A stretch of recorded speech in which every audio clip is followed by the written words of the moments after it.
They don't know about the hearing, it hasn't been announced officially, Rudra added. Should I welcome them? Urvashi nodded. I would love to see some supporters. It might change the heavy atmosphere. Arjun and Rudra stood in the corner while they saw soldiers, laborers, villagers, and miners come and meet Urvashi. They kissed her hand, pledged their allegiance, and talked about their problems. Arjun noted most of the problems so they could rectify them later. It was difficult being a ruler of a city. It was easy to depose one, but Arjun was glad everything was in order and he had convinced her to take help from Lord Kuvera. Otherwise they would have been left with no choice but to steal the money from Lord Kuvera's palace in Alakpur. It always benefits to be nice. One of the soldiers from Kali's regiment came to pledge his allegiance to her. Which post did you have? She asked. I worked as his charioteer. Are not an issue. I understand you can be the guardsman in this fort, I believe, and trust you. She smiled at the man. Arjun had told her that it was important for her to treat her subjects kindly. He had heard from Rudra about Urvashi's black magic and had wasted no time in requesting her to refrain from doing any magic for the time being. I wanted you to know, my lady, I have news that might be beneficial for you. She narrowed her gaze. What is it? I know who killed your father, the late great King Vedanta. I know it was Kali. He shook his head. Kali was the executioner, my lady. It was Lord Kuvera who had organized it. At that moment, Arjun's blood froze. Urvashi took a sharp intake of her breath and shifted her gaze from the soldier to Arjun. Darkness glimmered behind her beady eyes. No, we are in an even bigger mess. Sa was fast asleep in the donkey cart when a heavy thud woke her up. She was huddled in the midst of strangers. She rubbed her eyes and stretched her legs. After a lot of swimming in the river, she had found a trader's market and decided to barter her precious earrings to reach Bhanmati. It was close by now. She was in the trader's vehicle moving uphill to Bhanmati, and she had dozed off out of exhaustion. She had never felt so tired in her life. Mansa recalled her royal chariot. She would plop on the fluffy cushions while feasting on the fruits that were kept inside specially for her. Now look at me, a royal lady like her traveling in a rickety cart full of commoners. This was the worst, and the creeping thought of Nanda being executed just made her stomach cringe and her heart beat fast. He can't die. I don't want to be alone again. She touched the conical shard of her locket. The travelers sitting opposite her in the cart ogled at her. She ignored them, frowning with distaste as she left the locket and opened the flap of her cart tent to see the road laden with rocks and pebbles. She could see huge temples filled with people wearing bright colored clothes. That's what she liked about Dakshini. Everything was bright and beautiful here. People here were elegant while the Udaya's people were more rugged. It was a turbulent city while Bhanmati wasn't. Maybe because Bhanmati had a just ruler, that the citizens were happy with ample sunlight and occasional rains. The crops growed and food was in abundance. Vibhisna was also a big advocate of humanism and liberal arts. The kingdom was rich in literature and paintings with stunning architecture. Bhanmati initially was on the ground, but later the main city had been shifted up on a slope, towering over every other city. It also had a military advantage. Guards stood on a watchtower to prevent any impending attacks. Mansa looked out of the donkey cart and saw the rocky path divided into frames. On one side the crops were being cultivated, cows were grazing on the fields, and on the other side the weeds and the flowers were growing in full bloom. The farmers were well dressed. As the cart moved upwards, the road down seemed to go on forever, with the hills and the little towns hiding deep down. The cart stopped for a while so that the animals could rest. They had reached the city. Two guards came from the entrance gate and peered inside the cart. They glared at Mansa and then at the other travelers who were sitting inside. Why is a Nada inside your tent? One of the guards asked the trader, and the guards discussed, and the trader gave them some coins. They were allowed to pass. Mansa got off from the donkey cart and left the trader to move towards the city center. While noticing the beauty around her, there were large conical towers made of sandstones and bricks, yellow grilled windows with trees at every corner, well organized roads. Soldiers in green colored pads and armor and flag bearers were strutting around. She had no idea how she would, but she did know that Nanda had sent him a letter that he hadn't responded to, and she wanted his help, and she would try to gain his trust and eventually his forces in helping her fight Kadru by hook or by crook. For now she just basked in the pleasant environment of a city she had never seen before. She would not mind eventually settling down here. As she crossed the pathways and the roads, the street vendors, the astrologers,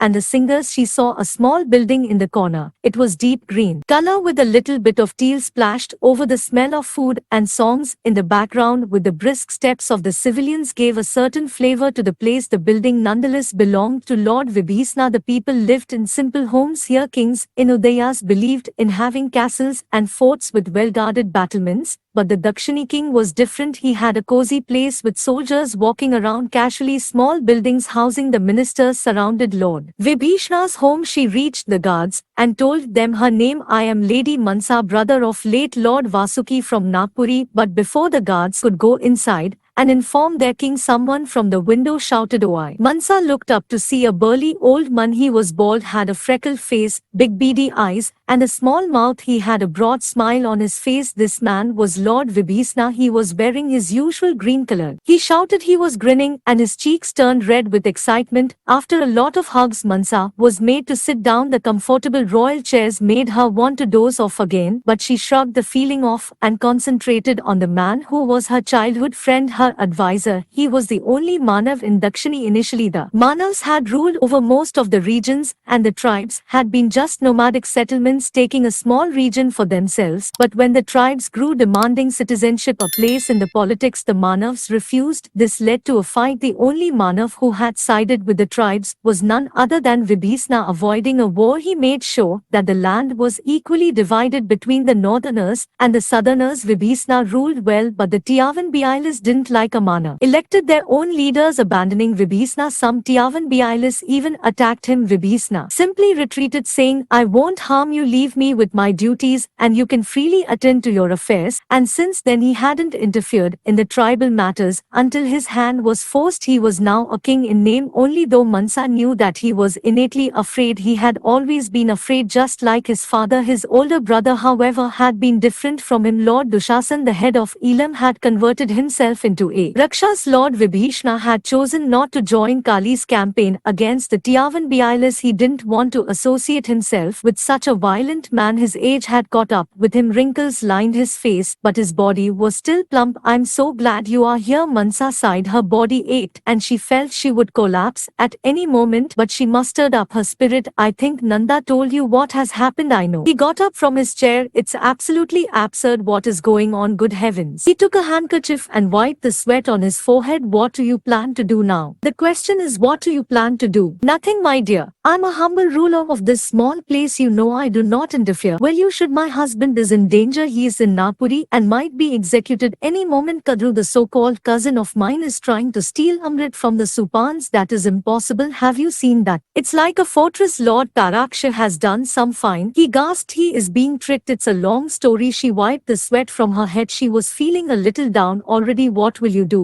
Stood up, his belly jiggling up and on. "I will send a letter directed to Lady Kadru asking her to leave Lord Taraksha alone. She will come for you next. If you do that, then I shall tell Lord Taraksha about what is happening around him." "What makes you think he will trust you?" He sat back in the chair, mulling it over. "My dear," Mansa grabbed Vibhisna's hand, "we need to warn Lord Taraksha of what is going to happen, but we should first save Nanda." "Okay," he mumbled. Mansa could sense his reluctance. "But how did you escape?" "I swam till I arrived at a market near Bhanmati. This locket proved instrumental in my escape." She showed it to Vibhisna. Vibhishna was surprised and delighted. "Oh my goodness." Could explain. The guard entered the room with a box in his hand and a sealed packet on top of it. "Your Highness, there is a parcel for you." "Oh." Vibhisna took the parcel and set it down on the table. He rubbed his hands in anticipation like a child about to open his present. He decided to read the letter first. Mansa didn't hesitate to come forward and read it with him. "To the dearest King of Bhanmati, I write to inform you that I am ready to accept your partnership if you step down from your throne and let us rule instead. We shall not harm you. We are already in the process of conquering every empire in the vicinity and plan to unite the Dakshinis and make our countrymen stronger than those in Udayas. It is time that the Dakshinis rule Ilavarti in its entirety. We are sending you a gift as a token of expressing how seriously we should be taken. The entire royal line who supported you, Vasuki, Mansa and her fiendishly offbeat husband, have been taken care of." Vibhisna looked at Mansa. "I'm not a ghost," said Mansa. Vibhisna meekly nodded. and continued reading. We plan to use your city for betterment since it's the center of power. We are waiting for your positive response. If there is no response in 20 days, you shall be taken down. For good regards, Damu. Vibhisna started shivering. He glanced at the box, hesitating to open it, though that didn't stop Mansa. As soon as she opened it, a putrid smell spread in the room. She looked inside and instantly collapsed. Nanda's dead eyes stared at them. Kalki knew he was in heaven. At least it looked like heaven. As he walked to the snowy platform, he saw the world in front of him covered in white. There were wooden huts surrounded by willows and other trees. Flakes had engulfed the wet leaves. The smell of organic fruits permeated the air, and the silence was soothing. Dandak forest, the place where the Vanas used to live, was now deserted. They had moved to Dandak hills high up in the forest when the winds and the cold came. The Vanas were one of the oldest tribes in Ilavarti. They preferred to live in seclusion. Some said they lived like the Supans, but the difference between them was that the Vanas were a peaceful tribe. The last time they had waged a war was the time they had assisted Lord Raghav. Kalki walked past the Vanas. They bowed to him, and then he realized it was the symbol on his chest that they were noticing. He crossed the huts and walked down the slope along with Padma, who took him to the hut where Ratna and Smrit were staying. How are you feeling? Smrit, they had worn fur around their body to cover themselves up. Great, you don't feel cold? Kalki shook his head. He felt nice instead of cold. Where do you plan to go? Kalki asked. We plan to stay. Ratna gave Smrit a mischievous smirk. Why? We can talk about that later. For now, let's just say that I like to know the people I surround myself with. She looked at Kalki's symbol. Good luck, she said, and left with Smrit. Kalki realized she was carrying a double-edged sword. She's weird, said Padma. You know she's the one who brought us here, really? Yeah, she's going to aid in the war. There is a war brewing in this kingdom. Weren't Vanas supposed to be peace-loving? Half of the population is out there at the frontier trying to defend what you see here. Kalki pursed his lips. Where's Kripa? Everyone hates him around here, so he decided to do the one thing that does not irritate anyone. What? Sleep. Kalki stifled a laugh. He walked away from the hut and moved towards the cherry blossom trees. There was a cluster of these trees at some distance from the huts. A light breeze blew towards him as the orange sun began to dip, the rays beaming at him and deflecting from his chest. Kalki and Padma looked at the symbol on his chest. It was glimmering in the sunlight. I am sorry for everything. I misjudged you. Padma's voice was almost a whisper. I am sorry as well. Kalki nodded, walking towards the cherry trees. I blamed you for Arjun's death. It was not your fault. I believe he's not dead. I hope not. Padma sighed. He told me you are the savior. He believed in you. I didn't, but I realized something. The world will believe in you if you believe in yourself, and that's what you did.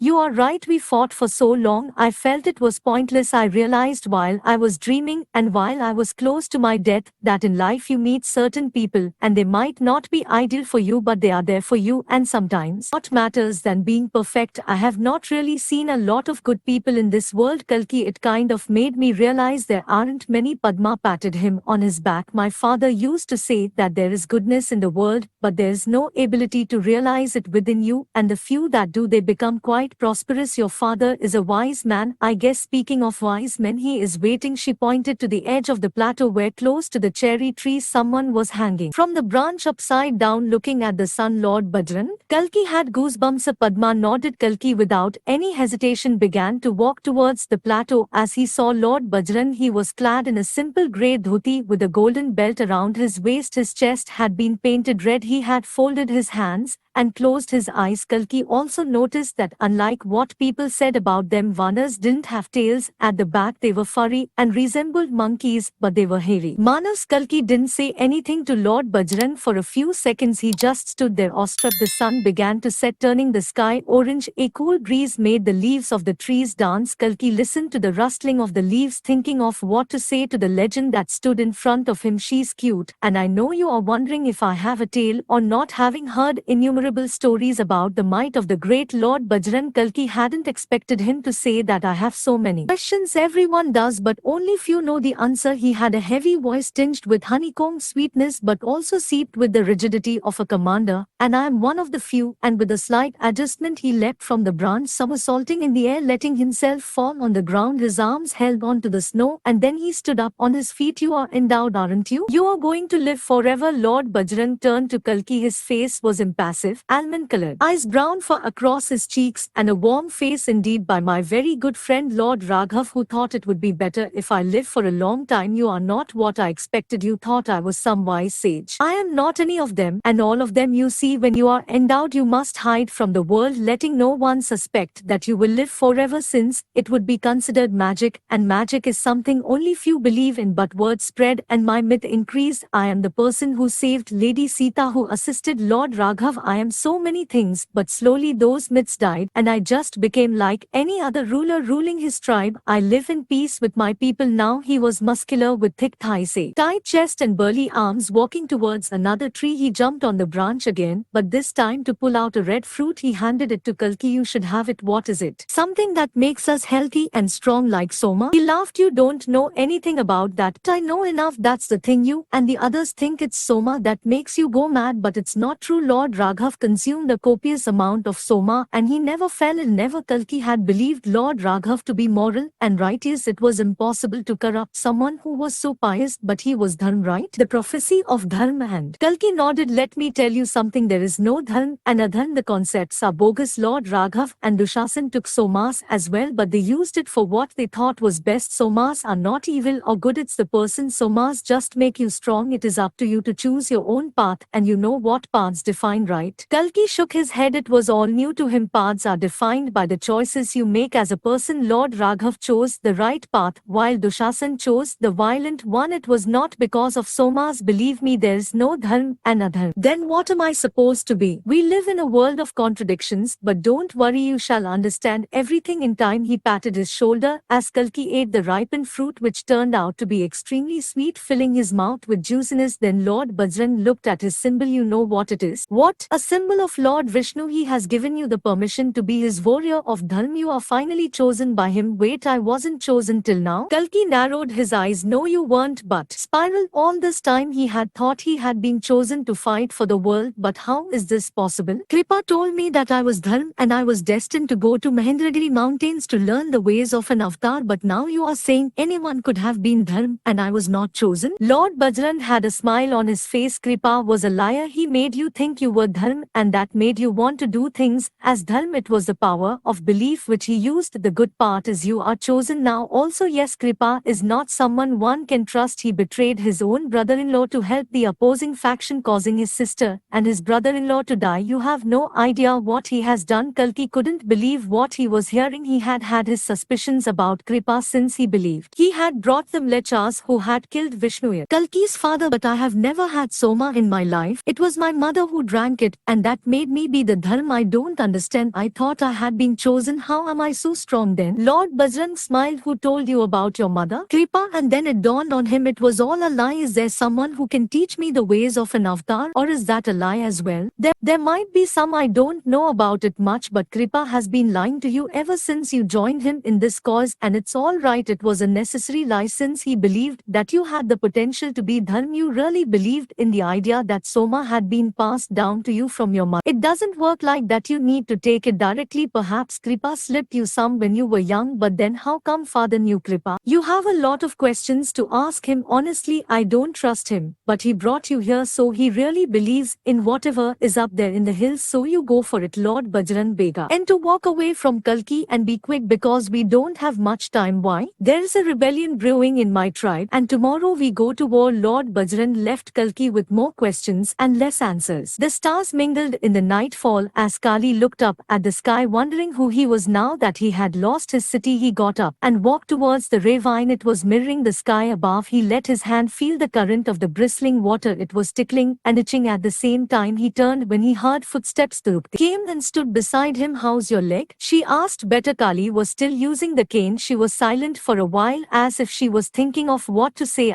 Do you think I am a good man? Kali interrupted her. A good man? She fidgeted. No. Kali sighed. He wasn't angry. In fact, he had not been feeling a lot of things for a while now, perhaps because he had no throne to make him feel proud and greedy and omnipotent. Now he was just a man with a broken leg. Why? You have done horrible things, so have you, but I feel remorse. I do too, but you are right. I'm not a good man. I have done things I shouldn't be proud of. Why are you asking me this? Because of the voices. Can you hear them now? He shook his head. Surprisingly, they had vanished as if he had been stripped of his powers. He touched his scalp and realized that his hair was starting to grow. Well, I guess my baldness is cured, he chuckled. Have I been cured somehow? What did the voices tell you to do? I was never ruthless, but I was ambitious. Part of me wanted to be a good king, but the voices wanted me to lord over my people. Instill fear in them because fear rules the strongest, and you were proven wrong once you fell from the throne. Yes, could it be that the voices were only a product of your imagination that stemmed from your fear of losing your throne? And now that you have lost and you are here, that imagination is satiated from the conclusion. Perhaps she was right. Perhaps he was meant to fall down to rise up again. Shukra had said that he was Dharm, but then who was Adharm? Kalki, he was out there readying himself to kill Kalis, but Kali wouldn't let it happen. He will prepare himself, recover from his injuries, and build his strength. I have always believed you would be a good king. That's why I'm here with you, even though you have done things I am not happy about. There's a spark in you, a spark of hope. Kali blinked. He couldn't believe his sister was being so honest and outspoken back in Indragarh. She mostly kept to herself. This was what she was like in the early days when Kali had been with the king, and she used to teach him little things in life to overcome oddities. Thank you. What do you plan to do now?